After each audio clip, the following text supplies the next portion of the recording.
Fala, meus queridos, tudo bem com vocês? Falando baixinho daquele esquema, quando vocês sabem que eu tô gravando aqui de madrugada, eu tô gravando aqui da madrugada de segunda para terça-feira para já deixar tudo encaminhado, vou ficar com um dia bem enrolado amanhã, primeiro vídeo dessa terça-feira. Muito obrigado pela preferência aqui, estamos chegando quase aos 20 mil inscritos, portanto eu vou pedir para você se inscrever aqui no canal Brownie Fogo. Absolutamente tudo sobre o Botafogo, pelo menos digamos que meia hora de Botafogo no seu dia, aqui você encontra em 2 vídeos diários. Se inscreva no canal, ative as notificações e também comente o seu nome e a cidade de onde você está falando para eu te mandar um salve sempre aqui no vídeo. Vamos lá, rapaziada, sem perder muito tempo, o Pedro Fernandes de Juiz de Fora, o Hugo de Bangu, o Tardelli de Natal, o Rodrigo e a família lá de Astorga, no Paraná, o Felipe do Meier, o Lucas Vasconcelos de Botafogo, o Pedro Henrique de Vitória e o João Paulo de Mafra, em Santa Catarina. Seguinte, gente, qual é o primeiro assunto que a gente vai abordar aqui? Bom, galera, já havia iniciado o último vídeo aqui no YouTube falando sobre esse post do Zé Fogareiro, e aí por volta das 10 da noite dessa segunda-feira tudo se confirmou.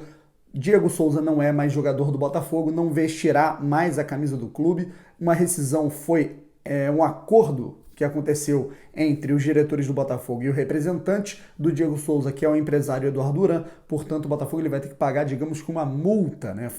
Vai haver um acerto de contas por conta dessa rescisão de contrato aí, um contrato longo que o Botafogo tinha com o Diego Souza até o fim de 2021, com o atleta por mais 2 anos e com vencimentos aí na casa dos 500 mil. Portanto, essa multa ela não deve ser das mais baratas, e uma dessas compensações, é claro, é a da chegada do volante Luiz Otávio, que vem aí por empréstimo do Tombense, que pertence ao Eduardo Duran. Gente, essa prática, né, empresarial, principalmente para times que estão quebrados, times que não têm um poderio financeiro para brigar assim no mais alto escalão do mercado, essa prática ela é bem comum, mas no Botafogo ela está muito descarada e ela está bem exagerada. Eu quero falar mais um pouco sobre isso, mas eu tenho alguns outros assuntos para tratar aqui antes. Portanto, Diego Souza se despede do Botafogo aí com 41 jogos, foram 9 gols e, se eu não me engano, 17 participações a gol com a camisa do Botafogo. Foi o artilheiro do Botafogo no Campeonato Brasileiro,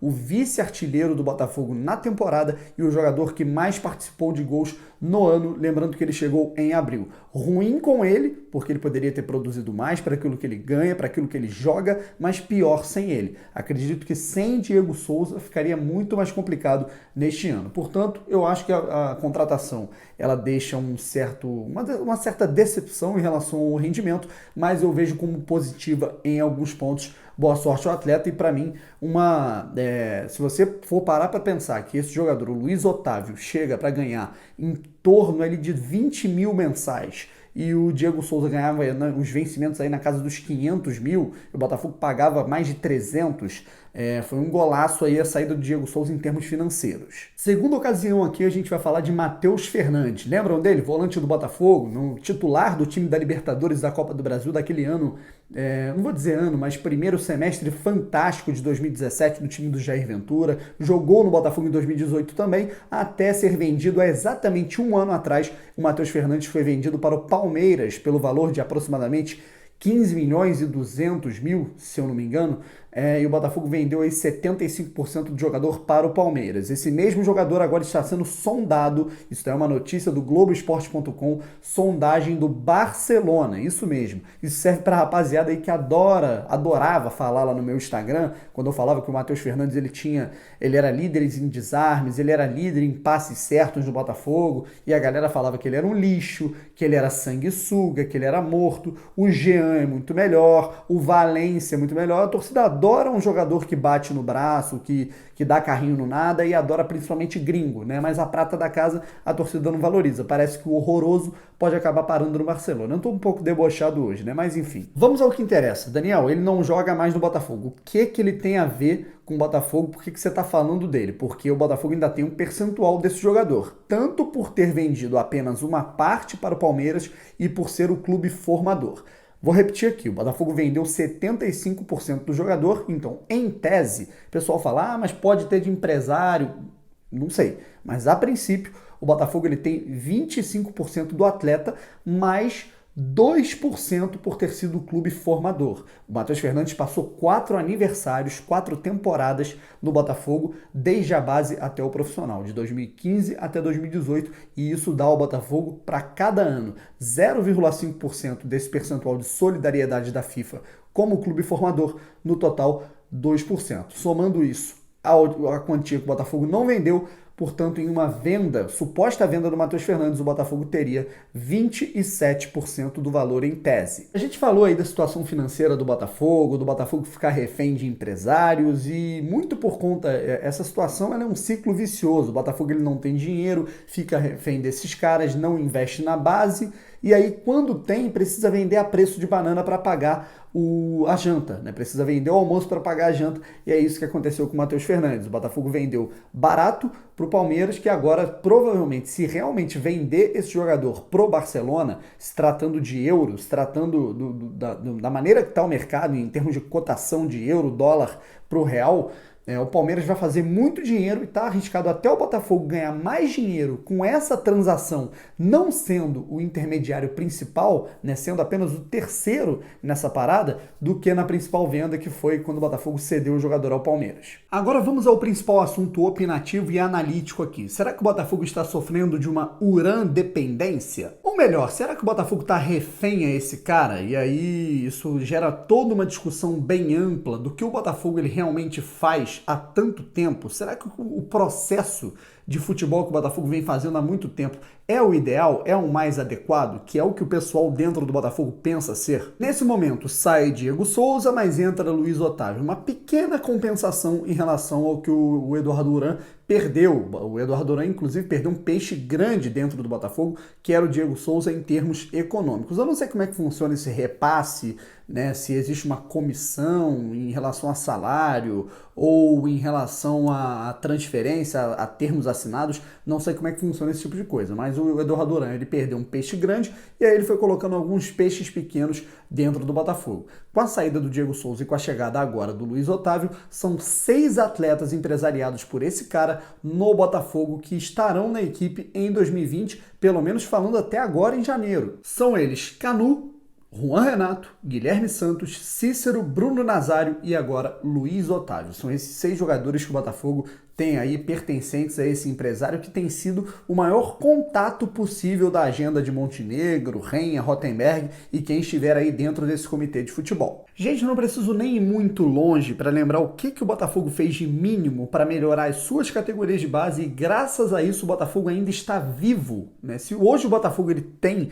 uma condição minimamente aceitável, se a gente pode dizer isso, né? Para ter essa transição, o Botafogo está na primeira divisão, podendo pegar uma SA, vangloriando aí, deslumbrando aí um futuro, né? Realmente esperando aí coisas melhores, aí, principalmente para esse segundo semestre de 2020, foi por conta do seu fortalecimento nas categorias de base. Nos últimos 3 anos, pelo menos, ninguém usou tanto as categorias de base quanto o Botafogo. Ah, mas é tudo perna de pau, os jogadores do Botafogo estão usando porque não tem dinheiro. Sendo assim ou não, o Botafogo está utilizando esses jogadores. Em alguns torneios ele foi bem, principalmente em 2017. E quando você utiliza jogadores da base, você deixa de gastar com refugos, como está acontecendo nesse momento. E além disso, você valoriza esses atletas e consegue vendê-los. Se o Botafogo, mesmo vendendo por preços baratos em relação ao valor de mercado desses atletas, por exemplo, Igor Rabelo e Matheus Fernandes, foi graças a essas vendas que o Botafogo conseguiu se manter minimamente vivo no ano de 2019. E aí, ao longo de todos esses anos antes desse fortalecimento das categorias de base ali,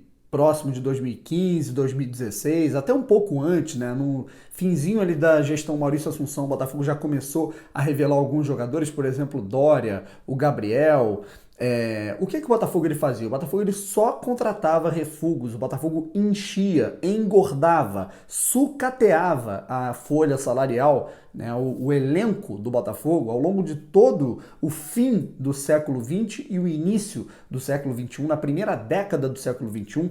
Esse foi o histórico, o Botafogo ignorando completamente as suas categorias de base em termos de uso e investimento para contratar jogadores de empresário. Empresários como o próprio Eduardo Uran, né? E o que acontece? Eu vou citar um único exemplo, né? Em relação a inúmeros outros jogadores. O zagueiro Rafael Marques, vocês lembram dele? Atuou no Botafogo lá em 2005. Tudo bem que ele foi revelado pelo Botafogo, né? Foi um zagueiro que saiu das categorias de base do Botafogo, mas empresariado pelo Eduardo Duran. Jogou no Botafogo entre ali 2004 e 2006.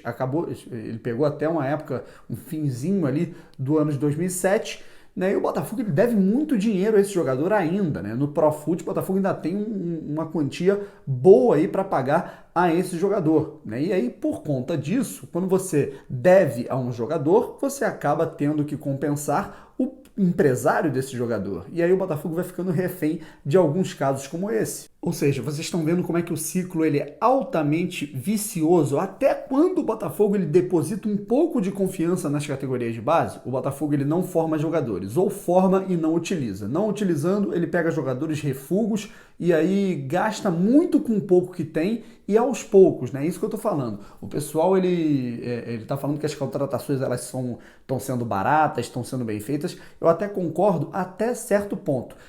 Mas aí não adianta você pegar e analisar todo jogador que o Botafogo contratar. Ah, tá ganhando 50 mil, então pode trazer. Ganhando 40 mil, pode trazer. Mas aí você contrata 5, 6 jogadores de valor mediano para baixo, ganhando 50 mil.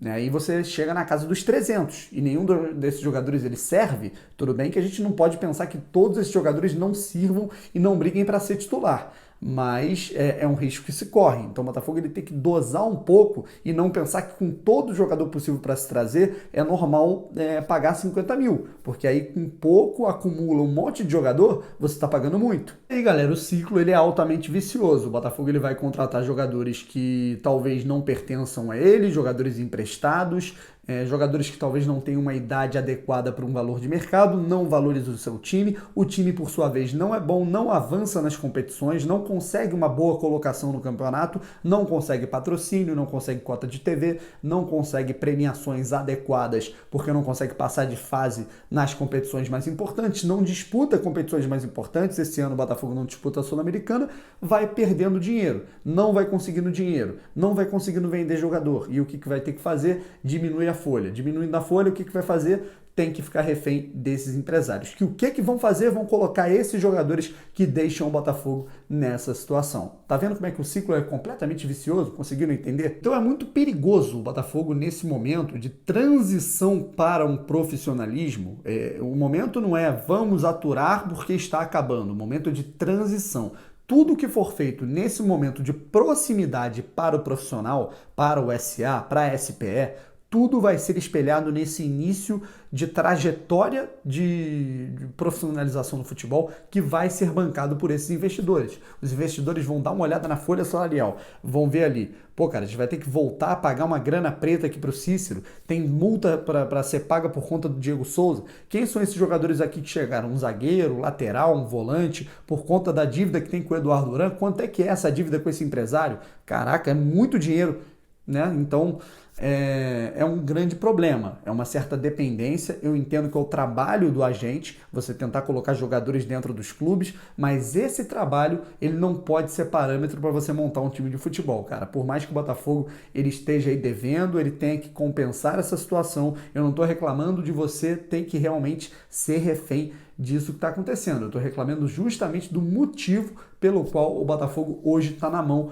do empresário do Eduardo Duran, que vai ter que colocar jogadores dentro do Botafogo para compensar essa burrada desses contratos feitos aí pela antiga diretoria de futebol, que era comandada pelo Gustavo Noronha e pelo Anderson Barros. Portanto, é justo uma compensação, já que o Botafogo deve o empresário, né? É justo uma negociação para que ambas as partes possam ter aí o mínimo de vantagem, mas agora sem exageros. Eu acho que já está ficando um pouco exagerado. Não fosse a saída do Diego Souza, o Botafogo teria 7 jogadores empresariados pelo mesmo cara dentro do elenco. E aí de todos esses reforços que chegaram, pelo menos agora em 2020, a gente vai contar aí o Juan Renato, a gente vai contar o Guilherme Santos, a gente vai contar o Bruno Nazário e agora o Luiz Otávio. Desses, como é que eu posso dizer, 8 reforços, 7 na verdade, porque a gente não vai contar aí com o Rafael Navarro, que é um jogador contratado para as categorias de base, que agora vai ser utilizado.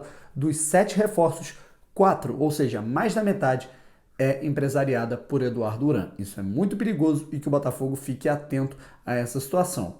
Atento eu acho difícil, porque o Botafogo está realmente refém disso e talvez até goste. Quando um cara gosta desse tipo de modelo, meu amigo, e ele acha realmente que isso é bonito e ele menospreza a sua base publicamente, realmente vai ficar bem complicado. Espero que em algum momento isso mude e em breve, com a nova gestão de futebol. Galera, vamos ficando por aqui. Esse foi o primeiro vídeo desta sexta-feira. Portanto, se inscreva no canal, ative as notificações que eu posso voltar a qualquer momento e com certeza vai ter outro vídeo em breve aqui nesta próxima terça. Nossa, se eu me enrolei tudo. Nessa sexta-feira. Então é isso, rapaziada. Já tô com sono aqui, vou dar uma dormida. Forte abraço, muito obrigado. Até a próxima. Valeu!